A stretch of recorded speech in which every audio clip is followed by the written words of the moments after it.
अस्सलाम वालेकुम नाज़रीन, आज का सच के साथ मैं हूं नदीम हुसैन। वज़ीर आज़म इमरान ख़ान की तकरीर के आफ्टर शॉक्स जो हैं वो अभी जारी हैं और ज़ाहिर है चीनी की कीमत जो है आज अपनी इंतहा की सतह पर पहुंची है और उसकी अदम दस्तयाबी की शिकायत भी अपनी जगह पर हैं। इस वक्त अगर बहसीत मजमूई देखा जाए तो ज़ाहिर है आटा भी महंगा है, चीनी भी महंगी है, अशियाए खुर्दनोश भी महंगी हैं, बिजली भी महंगी है, गैस महंगी करने की नवीज़ सुनाई जा रही है, पेट्रोलियम की कीमतों में भी और 13 दिन के बाद मज़ीद इजाफ़ा हो जाएगा और ये सब चीज़ें मिल मिलाकर मज़ीद महंगाई का सबब जो है वो बनती हैं। हुकूमत जो है कह तो ये रही है कि मईशत बहुत अच्छी जा रही है, लेकिन बहुत से सवाल आते हैं। सवाल ये है कि जब आपका ख़ाम माल महंगा हो जाएगा तो उसके नतीजे में आपकी जो सनती रफ्तार है वो किस तरीके से चल सकती है, और ज़ाहिर है कि जब उसकी कीमतों में भी इजाफ़ा हो जाएगा तो उसकी जो दस्तरस है वो किस हद तक रहेगी, ये एक सवालिया निशान है। जिस तरीके से रुपया जो है वो फ्लक्चुएट कर रहा है, सऊदी अरब से इमदाद आने के बाद रुपये की कदर जो है वो किसी कदर बढ़ी है, लेकिन जब इस इमदाद के असरात ज़ाइल होंगे तो फिर रुपये का क्या हाल होगा, ये भी एक बुनियादी सवाल है। और फिर उसके असरात जो हैं वो क्या मुरतब होंगे। पाकिस्तान इस वक्त खुराक के एतबार से भी सब कुछ जो है वो दरामद कर रहा है। पाकिस्तान का दरामदी बिल बढ़ रहा है। हम नॉमिनल बुनियादों पर बढ़ने वाली बरामदात जो हैं उसके ऊपर क्रेडिट तो लेते हैं, लेकिन ये नहीं सोचते कि उसका जो असर होना चाहिए वो जब इतनी दरामदात होती हैं तो वो फिर न्यूट्रलाइज हो जाता है। इसी तरीके से जो बुनियादी मसला है वो है हमारी मिडिल क्लास का। मतवस्त तबका जो है वो या तो पिस गया है या वो लोअर मिडिल क्लास में कन्वर्ट हो गया है, और जो लोअर मिडिल क्लास है वो अब गुर्बत की सतह से नीचे आ गई है, और जो हमारा मतवस्त तबका है वो भी अब गुर्बत की सतह के लगभग साथ पहुंच चुका हुआ है। जो खलीज है अमीर और गरीब तबके के दरमियान वो बहुत बढ़ गई है, और वज़ीर आज़म इमरान ख़ान साहब जो हैं वो ये बात कह रहे हैं कि हम लोगों को सब्सिडी देंगे 3 चीज़ों के ऊपर। अब ये 3 चीज़ों के ऊपर जो सब्सिडी देना है इसका मैकेनिज़्म क्या होगा, किस तरीक़े कार से दी जाएगी, और फिर ये कि अगर 3000 की चीज़ें कोई ख़रीदता है और 1000 जो है वो उसको कम देना पड़ेगा 1 महीने में, तो क्या ये काफ़ी है? हाँ, थोड़ा सा एक सुकून यकीनन आ सकता है। पाकिस्तान की मईशत इस वक्त गर्दाब में फंसी हुई है और ज़ाहिर है कि उससे निकालने के लिए जो एक विज़न या एक पॉलिसी फ्रेमवर्क है वो दिखाई दे रहा है या नहीं दिखाई दे रहा है। टैक्सेशन का मामला जो है यकीनन वज़ीर आज़म साहब मुबारकबाद दे रहे हैं FBR को जो टैक्सेस इकट्ठे किए गए हैं, लेकिन शायद FBR ने उनको एडवांस टैक्सेस के हवाले से भी नहीं बताया होगा, और बहुत सारी चीज़ें जो रोकी गई हैं उनके बारे में भी आगाह नहीं किया होगा। ये सारे मामलात जो हैं ये मिल मिलाकर हमें एक मुश्किल दोराहे पर ज़रूर खड़ा किए हुए हैं, और आगे इस हवाले से क्या सूरत हाल है और इसकी असेसमेंट क्या है। मेरे आज के मेहमान जो हैं उनसे ज़्यादा बेहतर शख्सियत इस सारी सूरत हाल के हवाले से बात करने, जानने, समझने और फिर मुस्तकबिल के हवाले से क्या उम्मीद वाबस्ता की जा सकती है उससे आगाही हासिल करने के लिए नहीं हो सकती थी। मेरे आज के मेहमान जो हैं वो पाकिस्तान की मईशत को चलाते भी रहे हैं, बहुत समझते भी हैं, और ज़ाहिर है कि उन्होंने इसको जितना करीब से वो देख रहे हैं और जिस तरीके से मामलात और इदाद शुमार को वो उनके दिलों में महफूज हैं और जहन जो है उनको कैलकुलेट कर रहा है, वो इससे बेहतर शायद कोई ना बता सके। मेरे आज के मेहमान डॉक्टर हफीज़ पाशा, पाकिस्तान के साबिक़ वज़ीर ख़ज़ाना रहे। डॉक्टर साहब, पहले ज़रा ये यहाँ से शुरू करें कि आप वज़ीर आज़म साहब की तकरीर से क्या तासुर आपने लिया है? बिस्मिल्लाहिर्रहमानिर्रहीम। पहले तो मैं इस बात पे खुश हूँ कि हमारे प्राइम मिनिस्टर साहब ने यकीनन जो उनको परेशानी है गरीबों के हालात पर, वो बिल्कुल वाज़े तौर पर हमें नज़र आई उनकी तकरीर में, और मैं इस बात पे बहुत खुश हूँ कि उन्होंने जो एहसास प्रोग्राम और जो अब ये कह रहे हैं कि हम कीमतों में 30% कमी करेंगे तकरीबन 2 करोड़ घरानों के लिए, ये एक बहुत मुनासिब इक़दामात हैं। और अल्लाह का फजल है कि पाकिस्तान में हमारी लीडरशिप को इस बात का एहसास हुआ है कि रिलीफ की ज़रूरत है। सवाल सिर्फ ये पैदा होता है कि ये रिलीफ क्या काफ़ी है, और दूसरा सवाल जो पैदा होता है कि आने वाले दिनों में क्या हालात कुछ ऐसे रहेंगे कि रिलीफ की शायद फिर 6 महीने के बाद, जिसका जिक्र किया है प्राइम मिनिस्टर साहब ने, उसके बाद में रिलीफ की फर्दर ज़रूरत नहीं होगी। ये सवालात यकीनन मौजूद हैं, मगर फिर से मैं कहना चाहता हूं कि हमें इस बात की खुशी है कि हमारे प्राइम मिनिस्टर ने खुद आकर अपने गरीब तबके के लिए मुनासिब किस्म के इक़दामात पेश किए।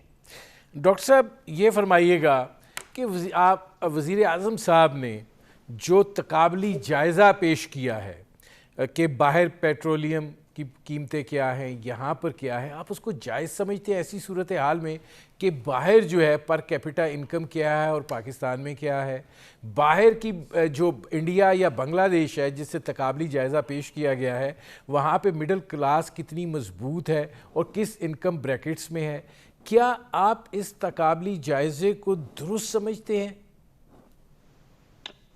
प्राइम मिनिस्टर साहब ने ये कहा है कि जो कीमत है आपके पेट्रोल की, वो बांग्लादेश और हिंदुस्तान में ज़्यादा है।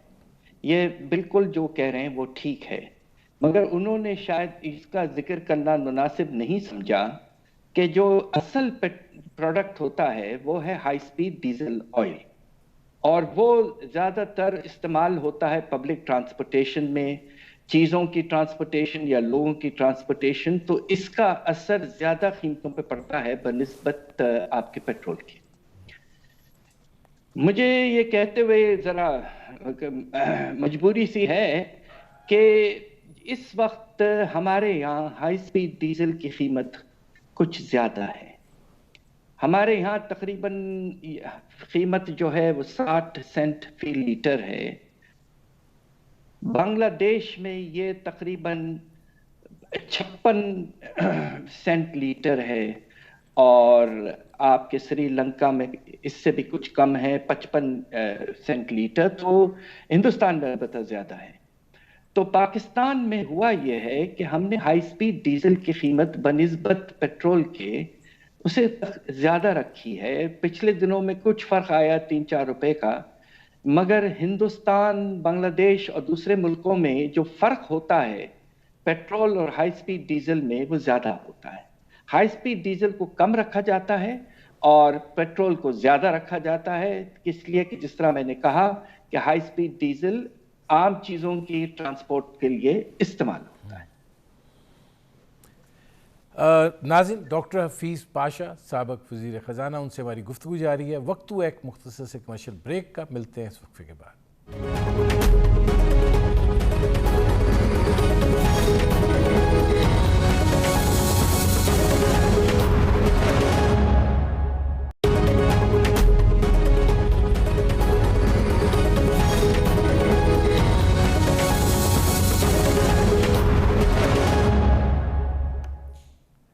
Welcome back. नाज़रीन, मेरे आज के मेहमान डॉक्टर हफीज़ पाशा साबक वज़ीर ख़ज़ाना, उनसे हमारी गुफ्तगू जारी है। डॉक्टर साहब ये फरमाइएगा, ज़ाहिर है ब्रेक पर जाने से पहले आपने कीमतों का ज़िक्र किया, लेकिन ज़रा ये फरमा दीजिए कि अगर हम पेट्रोलियम मसनूआत की कीमतें बढ़ाते हैं, इसी तरह बिजली की कीमत बढ़ा दी है, इसी तरीके से गैस की कीमत भी बढ़ने जा रही है, किल्लत जो है वो अपनी जगह पे है, आप क्या देखते हैं इसके नतीजे में जो हमारी मईशत का पहिया है वो चल पाएगा, और जो हालात हैं जो इस वक्त इज़्मिलाली की सी कैफियत है उसमें कोई बेहतरी आ सकेगी? ये आपका बड़ा अहम सवाल है। देखिए, पिछले दिनों हुकूमत ने 2 इक़दामात लिए थे। एक, उन्होंने 15 तारीख को अक्टूबर के تیل کی قیمتوں میں اضافہ کیا تھا، نمایاں طور پر کیا تھا، اور دوسری طرف آپ نے بجلی کی قیمتیں جو ہیں ان کو بڑھایا 1 روپے 38 پیسے سے۔ ہم نے جو کیلکولیشن کیا ہے صرف ان 2 اقدامات کے نتیجے میں خطرہ یہ ہے کہ جو آپ کا اس وقت رفتار ہے افراط زر کی، وہ پچھلے مہینے 9.2% رہی ہے۔ ان 2 اقدامات کے نتیجے میں افراط زر کی رفتار 12% تک جا سکتی ہے، اور اگر آنے والے دنوں میں جس طرح پرائم منسٹر صاحب نے اشارہ دیا ہے کہ قیمتیں بڑھانی پڑیں گی پیٹرول اور ڈیزل وغیرہ کی، تو اس سے خطرہ یہ ہے کہ ایک تقریباً مسلسل اضافہ افراط زر میں ہونے کا خطرہ ضرور موجود ہے۔ ڈاکٹر صاحب یہ فرمائیے گا کہ آپ یہ جو افراط زر کا خطرہ کی بات کر رہے ہیں، اس کے اثرات جو ہیں وہ ہماری شرح غربت پر کیا پڑیں گے؟ دیکھیے، جو پاکستان میں غربت کا جو سلسلہ ہے اس میں جو چیز سب سے زیادہ برا اثر کرتی ہے، جو ہماری ریسرچ نے ثابت کیا ہے، وہ ہے اضافہ کھانے پینے کی قیمتوں میں۔ اور پچھلے 3 سال ہوا یہ ہے کہ کھانے پینے کی چیزوں کی قیمتوں میں بنسبت دوسری چیزوں کے زیادہ اضافہ ہوا۔ اب فرق کچھ کم ہوا ہے، مگر خطرہ پھر سے موجود ہے کہ امپورٹڈ جو ہمارے آئٹمز ہیں، جس طرح اب آپ دیکھیے کہ پام آئل کی قیمت 85% لگ بھگ بڑھی ہے، اس کے نتیجے میں ویجیٹیبل گھی میں تو کافی اضافہ ہوا ہے قیمتوں میں۔ دوسری طرف آپ یہ دیکھیے کہ ہم جو ہے دال امپورٹ کرتے ہیں، اس میں تقریباً 30% اضافہ ہوا ہے۔ اور پھر دوسرے آئٹم ہیں جس میں ابھی پورے طور پر نظر اس لیے نہیں آ رہا ہے کہ ان کی درآمد ابھی پوری نہیں ہوئی ہے، جس میں چینی ہے، جس میں آپ کا گندم ہے۔ تو ان چیزوں کے نتیجے میں جب کھانے پینے کی چیزوں کی قیمتوں میں اضافہ ہوتا ہے تو اس کا زیادہ اثر ہوتا ہے آپ کے غربت پر۔ تو اس لیے میں سمجھتا ہوں کہ پرائم منسٹر صاحب نے جو کوشش کی ہے محدود وسائل کے باوجود کہ 30% کم کریں 3 چیزوں کی قیمتوں میں، میری تو خواہش یہ تھی کہ ان 4 چیزیں لے آتے، جس میں گھی، دال، آٹا اور چینی بھی لے آتے تو مناسب کوریج ہوتی۔ اور آپ نے البتہ ایک بڑا مناسب سوال کیا ہے کہ یہ جو 30% سبسڈی ہے یہ ٹارگٹ کس طرح کی جائے گی، اس لیے کہ ہمارے پاس ریشننگ اور پبلک ڈسٹریبیوشن سسٹم کا نظام نہیں ہے۔ تو کس طرح آپ اس چیز کو کریں گے، اس پہ ہمیں بالکل چاہیے ہوگا حکومت سے کہ وہ واضح کریں کہ یہ سبسڈی کس طرح ٹارگٹ ٹھیک سے کی جائے گی۔ ڈاکٹر صاحب یہ فرمائیے گا کہ ایک طرف جب یہ بات کہی جا رہی ہے کہ پیٹرولیم پرائسز بڑھیں گی تو ظاہر ہے کوئی نامینل پیٹرولیم پرائسز تو نہیں بڑھیں گی، بجلی کی قیمت میں آلریڈی اضافہ ہو چکا ہے، اب جو بل آئیں گے اس میں اس کے اثرات جو ہیں وہ ظاہر ہونا شروع ہو جائیں گے، گیس کا معاملہ بھی آپ کے سامنے ہی ہے۔ تو یہ جو 30% آپ ٹارگیٹڈ سبسڈی کی بات کر رہے ہیں، آپ یہ نہیں سمجھتے ہیں کہ یہ اثر جو ہے یہ تحلیل ہو جائے گا، یہ نیوٹرلائز ہو جائے گا؟ جی، مجھے افسوس سے کہنا پڑتا ہے کہ 6 مہینے میں خدا نخواستہ جو پرائم منسٹر نے ذکر کیا ہے کہ یہ سپورٹ ہم 6 مہینے کے لیے دیں گے، 6 مہینے ختم ہونے تک خطرہ ضرور موجود ہے کہ قیمتیں بڑھ چکی ہوں گی۔ خدا نخواستہ 30% تو خیر نہیں بڑھی ہوں گی، مگر نمایاں طور پر اضافہ ہونے کا خطرہ موجود ہے، جس طرح میں نے پہلے کہا ہے۔ تو 30% فائدہ تو نہیں ہوگا، زیادہ سے زیادہ کچھ فیصد ہو جائے، مگر اگر آپ آگے چل کر دیکھیں تو رفتار میں اضافہ جو ہوگا افراط زر میں، وہ ایک وقت ایسا آئے گا جبکہ یہ 30% 6 مہینے کے بعد نہ ہونے کے برابر ہوگا۔ ڈاکٹر صاحب میں نے یہ سوال آپ سے اس لیے پوچھا تھا کہ خالی 30% کا اگر آپ ایک جگہ سے 1000 روپیہ کسی کو کہہ رہے ہیں کہ مہینے میں بچت ہوگی تو وہی 1000 روپیہ جو اس کو بچت ہونی ہے وہی اس کا چلا جائے گا آج کی بیس کے اوپر جو پیٹرولیم پرائسز کا اضافہ ہوگا، جو بجلی کا اضافہ ہوگا، جو گیس کا اضافہ ہوگا اور اس کے نتیجے میں باقی چیزوں میں جو اضافہ ہوگا. تو میں یہ آپ سے صرف جاننا چاہ رہا ہوں کہ وہ امپیکٹ تو آپ کا پہلے آپ نے ابھی اعلان نہیں کیا تو وہ ظاہر ہوتا ہوا دکھائی دے رہا ہے.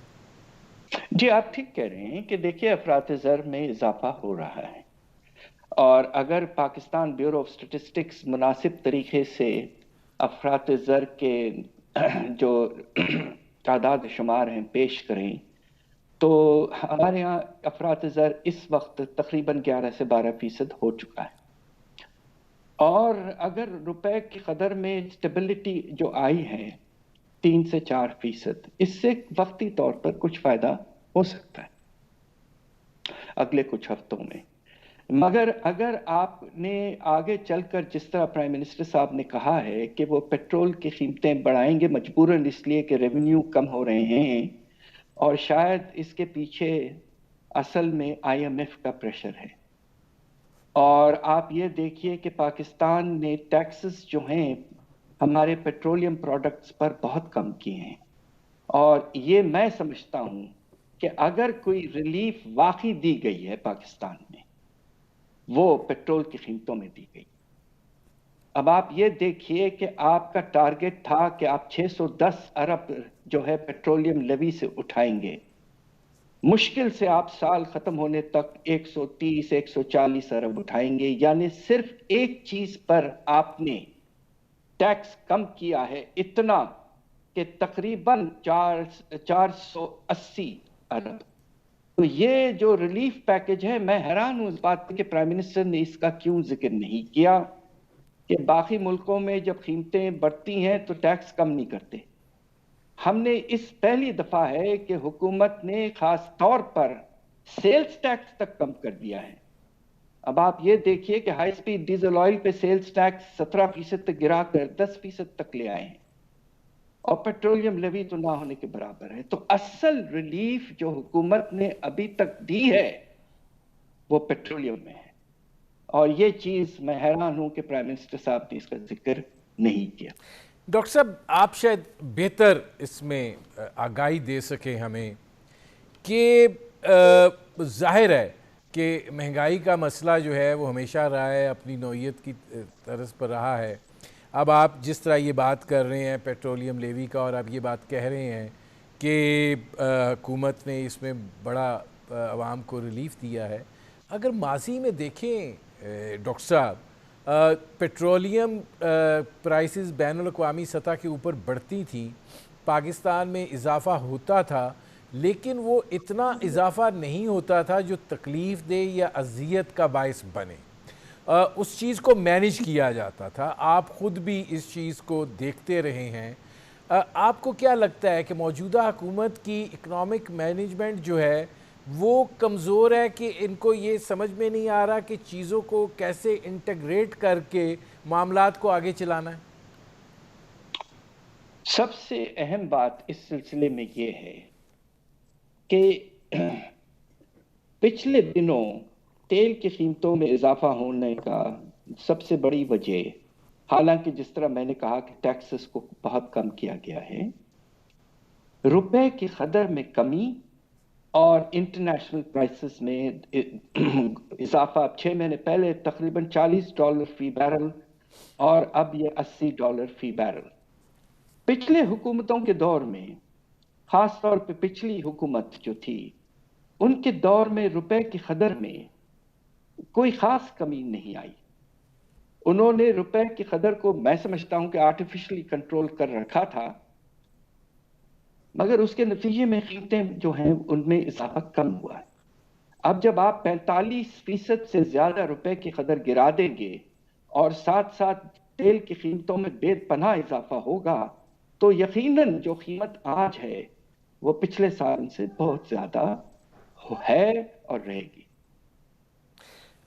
ناظرین، डॉक्टर हफीज़ पाशा साबिक़ वज़ीर ख़ज़ाना से हमारी गुफ्तगू जारी है। वक्त हुआ एक मुख्तसर से कमर्शियल ब्रेक का, मिलते हैं इस वक्फे के बाद।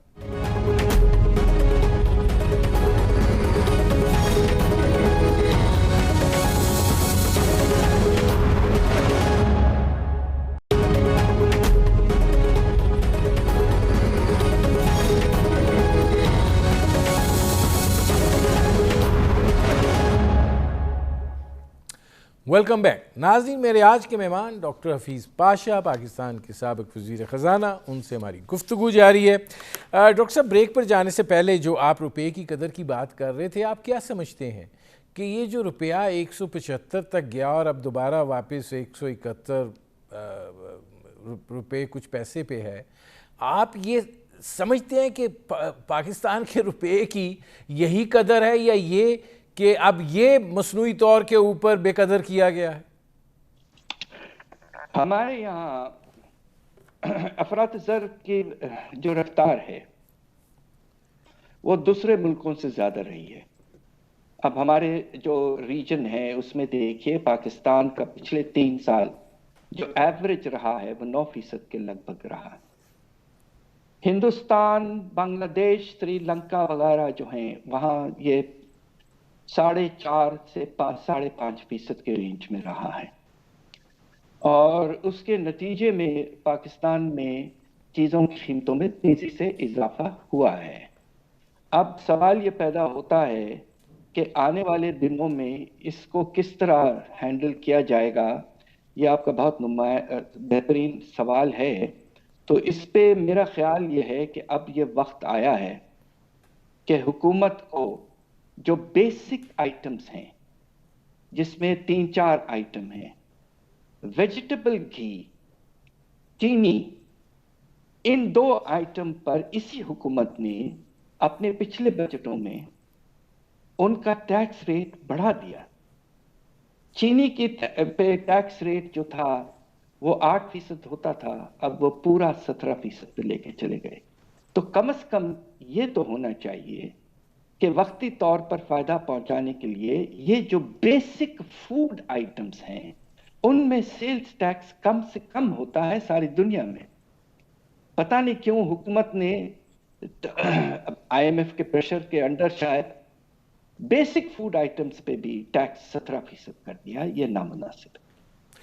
लेकिन डॉक्टर साहब ये फरमाइएगा कि आटा तो गंदम हम पैदा करते हैं, चीनी हम कहते थे सरप्लस है, और जब ये हुकूमत आई तो हमने गंदम जो है वो बरामद भी कर दी।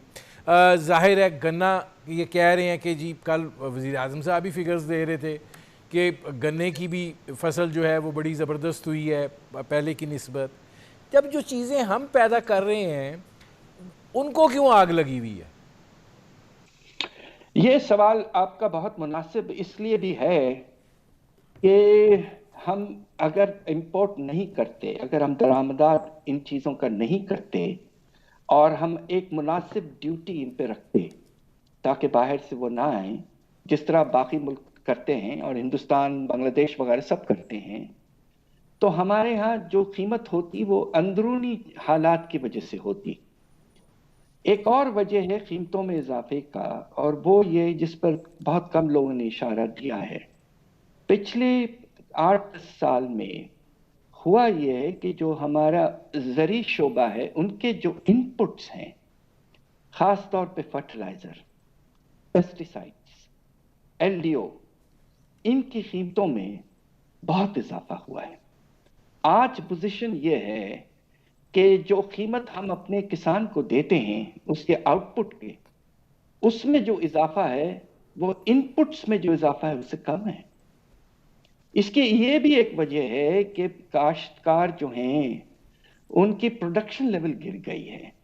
तो हमें करेक्ट पॉलिसीज अडॉप्ट करनी चाहिए थी, प्राइसिंग पॉलिसीज। फर्टिलाइजर की कीमत अब आप देखिए, पिछले दिनों फॉस्फेटिक फर्टिलाइजर की कीमत 25-30% बढ़ गई है फिर से।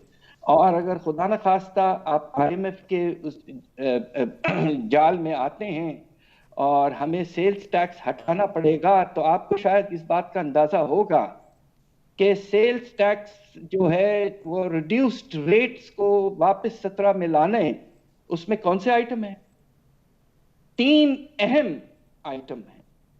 پیسٹیسائڈز جو اس وقت 0 ڈیوٹی پہ ہے, فرٹیلائزر اس وقت جو 2% ڈیوٹی پہ ہے, اور آپ کا ایگریکلچرل ٹریکٹرز جو 5% ڈیوٹی پہ ہے. کیا آئی ایم ایف کے کہنے پر ہم ان کو 17% پہ لے جائیں گے؟ یہ تو حد سے زیادہ نامناسب ہوگا. اور بس ہماری دعا یہ ہے کہ ہمارے کسان پر اتنا بڑا شوق اور بوجھ نہ پڑے آئی ایم ایف کے پروگرام کی وجہ سے. ڈاکٹر صاحب، چونکہ آپ نے آئی ایم ایف پروگرام کا ذکر کر دیا، شوکت ترین صاحب فرما رہے ہیں کہ وہ جی ہو گیا ہے، آپ کیا اسیس کر رہے ہیں کہ کتنا شکنجہ جو ہے وہ ہمارے گرد ٹائٹ ہونے جا رہا ہے، اور کس حد تک آپ ناک سے لکیریں نکالیں گے اس آئی ایم ایف پروگرام کے باعث؟ دیکھیں، میں نے آپ کو اشارہ دے دیا کہ پیٹرولیم لیوی کو ہم نے کم کیا تو آئی ایم ایف کہتی ہے آپ کے بجٹ میں تو 610 ارب موجود تھا، اگر شارٹ فال 480 ارب لگ بھگ ہوتا ہے تو اس کو پورا کریں. ایک سیلز ٹیکس جس طرح میں نے ذکر کیا، آپ کو یہ بھی نہیں بتایا کہ ہمارے جو انرجی کے انپٹس ہیں، اب آپ کا گیس جو ہے وہ 5% پہ ہے، آپ کا ایل این جی جو ہے وہ 12% پہ ہے. اس کو بھی 17% پہ اگر لے جانا پڑے تو اس کا اثر تو آپ کو اندازہ کتنا ہوگا.